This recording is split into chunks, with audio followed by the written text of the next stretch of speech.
everyone, welcome back to Newfound Happy Hour. This podcast is all about sharing experiences and kind of giving big sister or best friend advice, which is perfect for this episode because my guest is my best friend. And she's actually the first guest I had when I started this podcast a little over 2 years ago.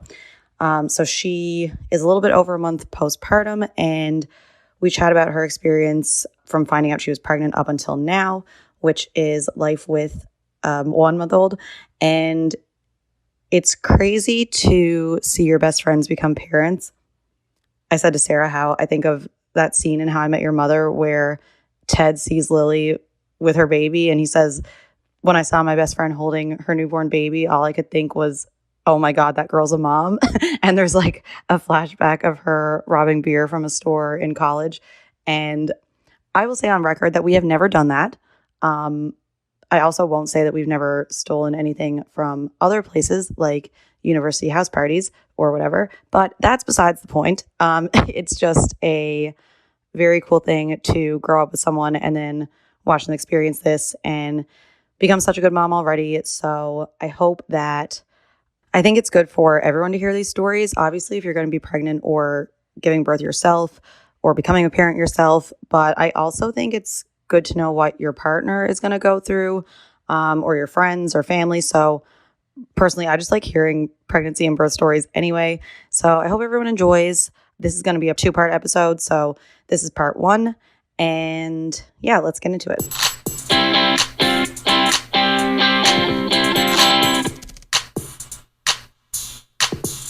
Well, yeah. So my plan for this series was to do a Mother's Day kind of theme, mostly because I have so many friends who are pregnant or new moms. And I was going to start with our friend Leslie, but she, poor thing, has been sick like everybody else in Newfoundland. I don't know about up there, but we've had whooping cough going around. I don't think that's what she has, but there's been that and there's been COVID. So anyway, she is not feeling well. And she's also 32 weeks pregnant right now. So she is a little tired. But she's due soon and you are 1 month postpartum. 1 month? Yes. 5 weeks? Yeah. 5 weeks. Yeah. 5 weeks. Yeah, I thought it would be cool to just talk about your experience. I mean, you were on my first episode. So if anyone hasn't listened to the first episode, this is my bestie who gave birth about a month ago, 5 weeks ago. And I mean, I guess I'll say how we know each other, or do you want to say how we know each other? Yeah, we just known each other forever. We just grew up in the same town. We were a grade apart, but we still went to summer camp together, and then cheerleading brought us together, and then Rob Roy kept us together. Kept us together. Yes, true. And you're living in Ontario, which is usually difficult, but extra difficult since you now have a baby that I haven't seen yet. Aw, so soon. You'll be at the airport waiting for us. Oh, I will be. I will be. So do you want to say how you found out you were pregnant and what your reaction was? Sure. Yeah, I just want to also acknowledge that I know it's so hard for some people to hear these stories, and we have friends that struggle with infertility or other obstacles, and it was so easy for us to have Clara, so I just don't want anyone to feel bad that our story was easier. But you were staying with us the week before I found out I was pregnant, so I think it was a Thursday, and we went out for supper, and we got home, and I got so sick, and I was blaming the food, and you said to me, "Well, maybe you're pregnant." I said, "No, I'm not." And then You were. the next the next day, I got so sick again, and I just just kept living. And then on the Saturday, I went to the Jonas Brothers concert, and that's when I realized I might be pregnant. And then Landon was working overnight, so I don't really see him when he works overnights because he sleeps during the day and then he's at work. So I waited to tell him until Monday, and yeah, I took a test and you had already left, so I couldn't even tell you because I wanted to tell you in person. And yeah, it was pretty surreal when I took the test because I took one and it didn't work, and then Landon went to softball, and then I couldn't wait. So I took another one, and so I found out alone that I was pregnant and called my mom immediately. And so obviously you know this, but my nan passed away in March of last year, and this was August that I took the test. So I did the due date calculator, and when it came up what her due date is, it was my nan's birthday, which was so special and made me feel I don't remember really feeling scared, I think just shocked, but seeing that sign made me realize that it was all going to be great. Yeah, I love that story. And I mean, I don't know if you want to share like what your pregnancy was like, or if you just kind of want to talk about the birth. Sure, yeah, I can talk about my pregnancy. My first trimester was so rough. I actually thought, how do people have more than one child if this is what it's like? And I was so afraid I would be sick the whole time because my mom was sick with me her entire pregnancy. Um, and it lasted all day. But I was very lucky. I had a very understanding manager, and for coaching, Ella did everything at coaching, so that was helpful. Um, but and it lasted a little longer than the first trimester, which then even scared me more. But then around Christmas, I was good. So it's good to eat all the food. Um, and I loved being pregnant. I loved having a bump, and I said it the whole time. Like every outfit is just cuter with a bump. Yeah, I think I'll like it too, should I ever fall pregnant. But like I said this to you and Leslie, I was like, my stomach would be out all the time. People just look so good. And like you said, outfits like where you can have a cardigan that like buttons here. I would just be like, look at me all the time. Right? Yeah. And so many people say, like, oh, I hate when people just randomly touch my bump, but I didn't hate that. Yeah. Do you want to talk about your birth experience? Because I know you were nervous, as are most people. Oh, yeah. But I had like an extreme fear because in grade 4, we read Sarah Plain and Tall, and the mom dies. And then the teacher I had in grade 4 was a bit blunt. And I asked, how did the mom die in the story? And she said, oh, she died during childbirth. She bled to death. So I was like, still am terrified of anything medical. So I came home and told my mom I was never having a child because I was so afraid of birth. And even up until I got pregnant, I wouldn't let anyone talk to me about birth. Yeah. Like any of my friends who've had babies, like I didn't want to know anything. Yeah. Even when I Um, said certain things, you would just like shudder. yeah, so I obviously had to learn about it. And it was it was a scary experience, but not how scary I thought it was going to be, or in the same way I thought it was going to be. Um, I did have really nice nurses in the labor and delivery. Obviously my OB was from Newfoundland, and and then the nurse that was with me all night, her dad is from Newfoundland, so there's lots to talk about. And yeah. You had a lot of reassuring signs throughout the whole thing. Like there was also that time where I don't know if you had a dream or you just like saw something when you saw orange, remember? And Yeah. I asked my cousin about it. She was like, if anyone has listened to the episode with my cousin Shauna, she talks about like dreams and spiritual signs and whatever. And I was like, what do you think this means? She was like, I don't know, but all I can think is like a really strong like grandmother energy, which you just had like signs about your nan throughout this whole the whole time.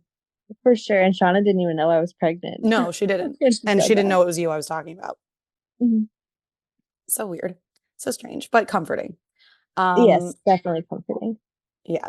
And I was talking to your mom too, like the day after when you FaceTime me. And I was like, oh my God, her mom, like I just missed a FaceTime from her mom and I knew what it was. And I just started crying. But I remember she said, like, like she felt kind of helpless. It was kind of scary. And then you had her and you were just smiling and everything was okay. So was there, I mean, I'm assuming there was a moment where you were just like relieved. Oh yes. I I couldn't see anything, but my mom could. And she was like, also having my mom there was so helpful. She will never do it again. Oh But no. no, I don't think so. But having her there was so helpful, and like Landon was so helpful. I just had like really good supporting people with me. But yeah, like mom was telling me what was happening, and I knew when she was here. I don't know, that the moment that she was born was also surreal. Like there's like my mom took pictures of her being laid on my chest and stuff, and it just felt so, it's like all a blur, but I remember it all perfectly at the same Yeah. time. Oh, She's here with us now. She's just napping. No, I thought she was going to cry for a second, but well, yeah, I'll ask about that now then too. Like, what were the most supportive or helpful things that people did or said, not only through birth, but like during the whole pregnancy? during the pregnancy, one thing that I was really nervous about was how things would change. Like obviously things change when you have a baby. Um, and I don't have a lot of family here. So I was just like really nervous that like my friend group would change, especially since our whole friend group is around cheerleading. And I was just nervous that I wouldn't be able to coach anymore and things like that. Um, but I have a really good group of people, like a lot of reassurance that it would be okay. And then having some mom friends that also help me with all of my questions, especially my mom. I think I asked her 10 questions at least a day. Um, and then food. Landon and Ella bringing me food was the best, Yeah. especially in the first trimester when I could only eat certain things. Um, that was helpful. And then during when I was like in labor, I don't like remember. I know my mom and Landon were telling me I was doing a good job. I when I went into it was like 8:30 when she was born. So there was a shift change with the nurses. So it was a whole new crew of nurses that I had no, like I hadn't even spoken to them. They just came in and Hmm. one said to me like, "Okay, you're going to have your baby now." That was the only thing she said to me.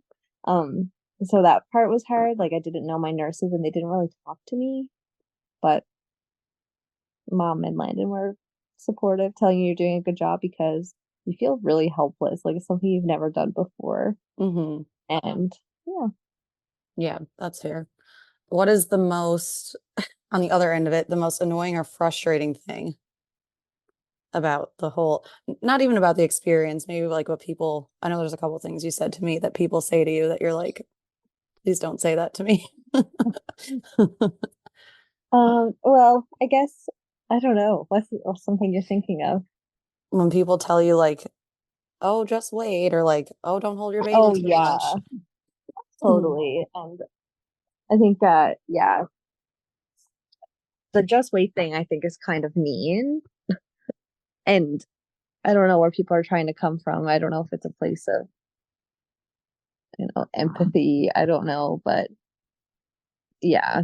I also just don't, I can like let it also roll off my shoulders because I don't know, is that a saying? Roll off my shoulders? Hmm. Roll off your back. Roll off my Yeah. back. But yes. Um, but one thing my mom told me this when I was younger and it stuck with me is when people give you unsolicited advice, you don't need to take it. You don't need to argue with them either. Like you can just say like, "Oh, okay." Like you don't have to use it. You don't need to argue with them. If that's the way they did something, then that's fine. And you'll get that a lot. Like you say anything and people just start telling you what they did. And sometimes that's helpful. Like sometimes someone will tell you something and you're like, "Oh, wow, like that makes sense," but you don't have to do you literally can't do everything that people say because everyone contradicts each other. Yeah. You will know. And that's another thing people always say, oh, when you have your baby, you'll just know what to do. And I was like, I won't, because I had never been around babies. I was the baby of my family. I've Mhm. held a couple of babies, and that was one thing that I was so nervous about. But you really do just know, and you will know what's best for your baby, and people can tell you what they think, but at the end of the day, it's your baby. Yeah. And you'll know how much to hold it. Yes. Oh, that was another thing. Yes, people telling me not to hold my baby too much. I'm like, I will hold my baby 24 hours a day. Thank you. Yeah. Yeah. There's no, Then that was another thing I was nervous about was I was nervous that I wouldn't let people hold her. Like, oh, 1 second. But I actually ended up being way less anxious than I thought I would be. I still want to hold her most of the time. yeah. No, I can definitely see that. Like with my niece, like I was just protective over her from the beginning. Like, and I'm not like, she's not even my kid, but other people would be holding her and I'd be like, careful. Oh, well, especially if someone's walking around with her, I get really nervous. I was Yeah. talking to Landon about this yesterday. I get nervous that they will drop her. Hmm. But I also have, and that's not even just a postpartum. I always have crazy thoughts like that. Yeah. Yeah, I think that another thing that I found hard was in the hospital, the nurses, and like this is a very unique experience, I think, for most of the people that will listen, because I'm not in Newfoundland. So this is nothing about like the Newfoundland nurses or anything, but Mhm. I found the nurses in the maternity ward really gave me no direction. And because I had a midwife who came in after I had Clara, and she gave me some like advice and tips and stuff for like postpartum care. Besides that, I would have been told nothing. And like the stuff she told me was like important for my health. Like nobody Right. was telling me anything. And like just trying to get, so in the labor and delivery ward, the nurses told me I had to have certain medication. So when I went to the maternity ward, I asked about it, and there was like miscommunications everywhere, and I had to like fight to get the medications that they told me I had to take. It was weird, but also me and Landon are super easygoing, so I think because of that, we also got less attention. Hmm. And I did say to Landon, like, we are lucky because Claire was healthy, so if we were getting, so the other babies that need more attention, and that's okay, but that part was a little hard, especially since we were there for um we were there Saturday night, Sunday night, Monday night, and almost Tuesday night. We got let out pretty late Tuesday. Right. But yeah. Yeah. Which is hard because if you hadn't have had a midwife, like who would have told you that information, you know? Yeah, and this is nothing against nurses. Like nurses are angels on earth. I could never do what they do. And I know that um it's probably a similar situation like home, like just they're probably not treated great, and they probably are understaffed and everything like that. But Hmm. it was that part was a little hard. Um, and also like what if me and Lynn had no clue. Right. Like, we had done our own research, and plus my mom was there, so there's stuff that did help. And then my midwife, and there's some people that are all alone and don't have that. Yeah. And I know here that once you go home, you do have like visits with a public health nurse. Do you get that up there too? They offered it, but because I had the midwife came in. Oh, okay. Yeah. Which is good to have that like postpartum care too. Yes, and having it in your house, that was great. So after all of that, what was the biggest like surprise? I mean, I know you're asking your mom for a lot of advice and other like mom friends, but what was the like the biggest surprise or biggest thing that you're like, man, no one told me about this? She's just screaming. Oh, that's okay. She's not that loud at all. Like, I want to talk too. They're so funny. She's just such a good sleeper. Goes too long without eating.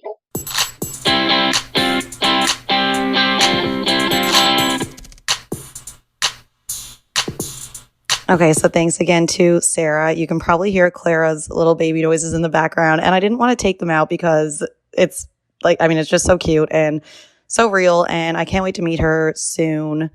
Like I said, this is going to be a part 2 episode, so part 2 will be out next Friday, where we continue our conversation with the most surprising thing about being a mom, and we talk a bit about the importance of having supportive people as you do.